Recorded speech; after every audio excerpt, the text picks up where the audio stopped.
बिस्मिल्लाहिर्रहमानिर्रहीम, अस्सलाम वालेकुम। लास्ट क्लास में हमने जो देखा था वो हमने यहाँ पर ये 3 टूल देखे थे। ठीक है, object selection tool, quick selection tool और मैजिक पेन टूल।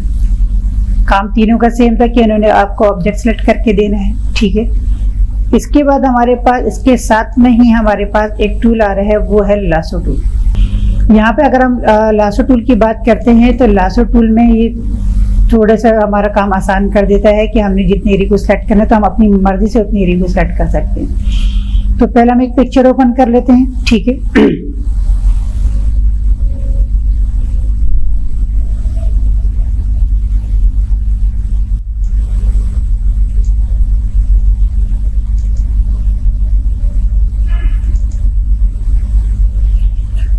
ठीक है, यहाँ से हम एक पिक्चर ले लेते हैं। मैंने यहाँ से ये पिक्चर ली। पिक्चर लेने के बाद अब देखिए मैंने यहाँ पर जो है वो लासो टूल को सिलेक्ट किया हुआ है। अब लासो टूल से आपने क्या करना है, यहाँ पर आपने एक मरतबा क्लिक किया और क्लिक को आपने प्रेस करके रखना है। इस तरह से आप इसको सिलेक्ट करके देखिए चलते जाएंगे। अब इसमें क्या होगा कि आपका जो है वो बैकग्राउंड भी कभी आ सकता है, कभी आपका हाथ भी जो है वो आगे पीछे हो सकता है। ठीक है, और जिस जगह पे आपने इसका क्लिक छोड़ दिया तो वहाँ पे ये आपको इस तरह से सिलेक्शन बना के दे देगा। तो इसमें ये हम जो इस्तेमाल करते हैं, ये हम लोग जो है छोटी मोटी सिलेक्शन वगैरह के लिए इस्तेमाल कर लेते हैं। अभी हमने जो काम करना है वो किससे करना है, वो है हमारे पास पॉलीगोनल लासो टूल।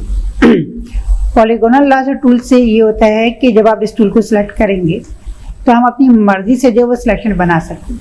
और जब आप पॉलीगोनल लासो टूल से सिलेक्शन बनाएंगे तो पहले आपने क्या करना है कि अपनी पिक्चर को जूम कर लेंगे। जूम कैसे करेंगे, कंट्रोल के साथ प्लस का बटन प्रेस करेंगे तो देखिए पिक्चर जूम हो रही है, और कंट्रोल के साथ माइनस का बटन प्रेस करेंगे तो ये हमारे पास क्या होगा, जूम आउट होगा।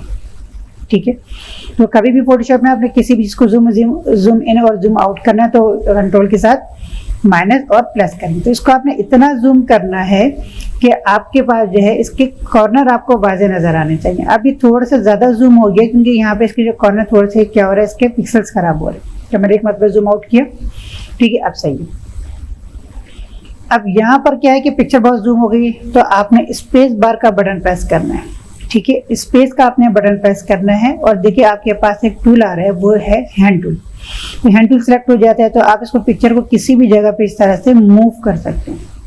ठीक है, जहाँ पे भी आपने इसको मूव करना है। तो मैंने यहाँ पर इसको जो है इस तरह से मूव करके जहाँ से मुझे सिलेक्शन स्टार्ट करनी है वहाँ पे लेकर आ गया। अब मैंने स्पेस बार छोड़ दिया। ठीक है, रिलीज किया स्पेस बार को, तो अब मेरे पास देखिए हैंड टूल हट गया।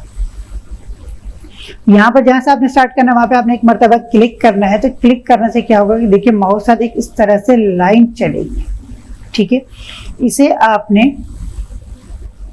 बिल्कुल कॉर्नर कॉर्नर पे लेके चलना है। कोशिश ये करनी है कि इसमें आपका बैकग्राउंड नहीं है। ठीक है, आपने यहाँ पर एक मरतबा क्लिक किया।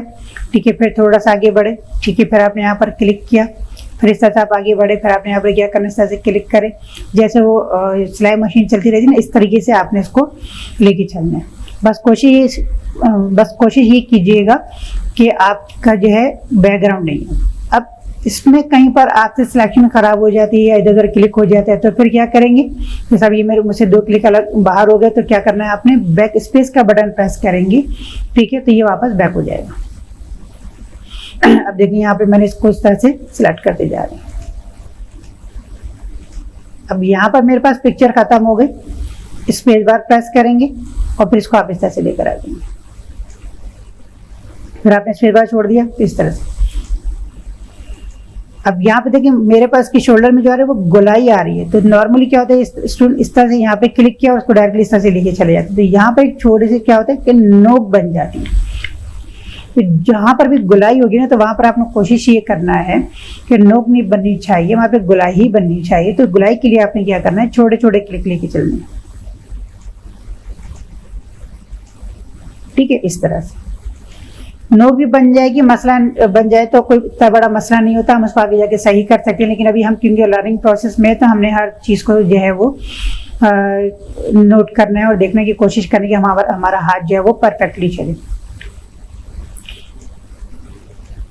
अच्छा, इसमें एक चीज और भी आ जाती है, वो मैं आपको बता दूं कि कहीं पर डबल क्लिक भी हो जाता है। अगर डबल क्लिक हो जाएगा तो वो सिलेक्शन खुद ही बना देगा, ठीक है। तो डबल क्लिक होने की एक वजह ये होती है, थोड़ा सा माउस का भी थोड़ा सा मसला होता है। तो इसके लिए जो मैं रिकमेंड करता हूँ माउस, तो वो मार्केट में यूज में ब्रांडेड माउस मिल जाते हैं। मेरे पास जो है वो माइक्रोसॉफ्ट का है, ठीक है, ब्रांडेड माउस है। आप कोई सा भी ले सकते हैं जो आपको सही लगे, ठीक है। ज़्यादातर जो मैं यूज़ करता हूँ वो HP का इस्तेमाल करता हूँ, ठीक है, या ये माइक्रोसॉफ्ट, ठीक है। इसमें डबल क्लिक के चांसेस थोड़े से कम हो जाते हैं। या अगर आप नया लेना चाह रहे हैं तो मैं नया जो माउस है उसके लिए मैं रिकमेंड करूँगा A4 टेक। A4 टेक का माउस थोड़ा सा महंगा होता है, लेकिन इन कामों के लिए, मतलब ग्राफिक्स वगैरह कामों के लिए बहुत अच्छा होता है।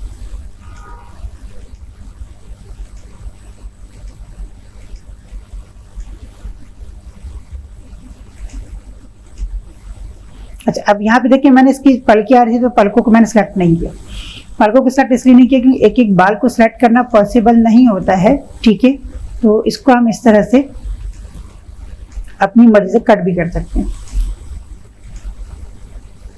किसी पिक्चर में अगर बाल हैं और बाल भी आपको चाहिए, जैसे नॉर्मली फीमेल मॉडल्स वगैरह होती हैं, ठीक है, उनकी कुछ इस तरह की पिक्चर्स होती हैं कि इसमें हमें बालों को भी सिलेक्ट करना पड़ जाता है। हेयर स्टाइल होते हैं इन लोगों किस तरह से, तो उसको किस तरह से लेंगे वो फिर मैं आप लोगों को इंशाल्लाह आगे चल के समझाऊंगा।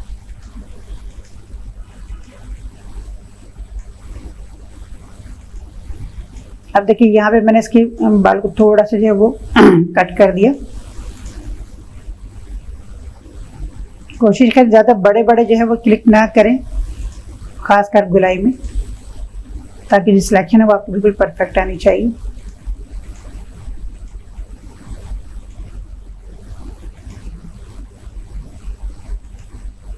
अच्छा देखिए, सिलेक्शन वगैरह बनाने के और भी बहुत सारे तरीक़ेकार हैं, ठीक है।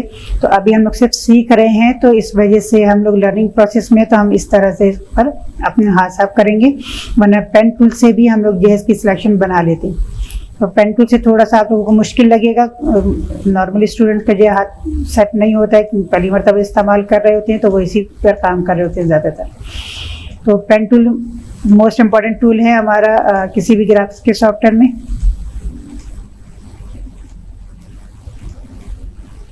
बाकी जब पेन टूल क्या टूल हम पढ़ेंगे तब हम इसको देखेंगे किस तरह से, ठीक है। अब देखिए मैंने यहाँ पर एक क्लिक किया और अब बीच में कई बार क्लिक करने की जरूरत नहीं है, आप सीधे यहाँ पर आए, ठीक है। जहाँ पर पिक्चर एंड हो रही है यहाँ पर आपने क्लिक किया, स्पेस बार का बटन प्रेस करें और इसको आप यहाँ पर लेकर आए, ठीक है, जहाँ से आपने स्टार्ट लिया। अब माउस को जब आप यहाँ पे रखेंगे तो देखिए इसके नीचे छोटा सा एक सर्कल बना हुआ है। इस सर्कल का मतलब ये कि जिस पॉइंट से आपने स्टार्ट किया था उसी पॉइंट पर माउस है, ठीक है। और आप देखिए मैंने माउस थोड़ा सा पीछे लेकर गया तो ये दोबारा जो है सर्कल मेरे पास से हट गया। जब ये सर्कल आएगा तब आपने क्या करना है, क्लिक करना है। अब देखिए जब मैं क्लिक करूंगा तो ये सिलेक्शन में कन्वर्ट हो गया, ठीक है। अब आपने क्या करना है, कंट्रोल 0 का बटन प्रेस करें, ठीक है, और इसको फिर आपने क्या करना है, कंट्रोल C से कॉपी कर लें। कॉपी करने के बाद अपनी फाइल पर आए, ठीक है, और यहाँ पे लाके इसको आप क्या कर देंगे, पेस्ट। अब देखिए यहाँ पे हमारे पास जो सिलेक्शन है, जो इसकी जो सिलेक्शन बिल्कुल परफेक्ट बनी है, ठीक है। इसी किस्म की कोई हमारे पास यहाँ पे ये नहीं कि कहीं से पिक्चर कट रही है या कुछ मसला आ रहा है, तो वो हमने अपनी मर्जी से इस तरह से इसकी बिल्कुल परफेक्ट सिलेक्शन ली है। अब आपने इसको किसी बैकग्राउंड पर लेके जाना है तो वही जैसे पहले तरीका बताया था कि आप जो है यहाँ से अपना कोई भी एक बैकग्राउंड ओपन कर लें, ठीक है, ओपन करें और यहाँ पे लाके पेस्ट कर दें, ठीक है। अब आप यहाँ से मूव टूल लें और इसको यहाँ पर अपने काम के हिसाब से जितनी आपकी ज़रूरत है या जो भी आपने जैसे भी आपने सेट करना है उसको सेट कर लें। कंट्रोल T का बटन प्रेस किया मैंने, अब इसका साइज मैंने यहाँ से इस तरह से बढ़ा दिया, ठीक है। एंटर प्रेस करेंगे, ट्रांसफॉर्म हट जाएगा, ठीक है। तो इसमें ये होता है कि अगर हमारा जो भी ऑब्जेक्ट होता है जिसको हमने सेलेक्ट करना है, अगर उसके कलर जो वो बैकग्राउंड से मैच भी कर रहा होता है तो हमें सिलेक्शन लेने में आसानी हो जाती है, इससे हमारा काम परफेक्ट हो जाता है, ठीक है। अब तक के लिए इतने रखते हैं। वीडियो आपको पसंद है इसको लाइक जरूर कीजिएगा, शेयर जरूर कीजिएगा और चैनल को सब्सक्राइब जरूर कर दीजिएगा। जज़ाकल्लाह।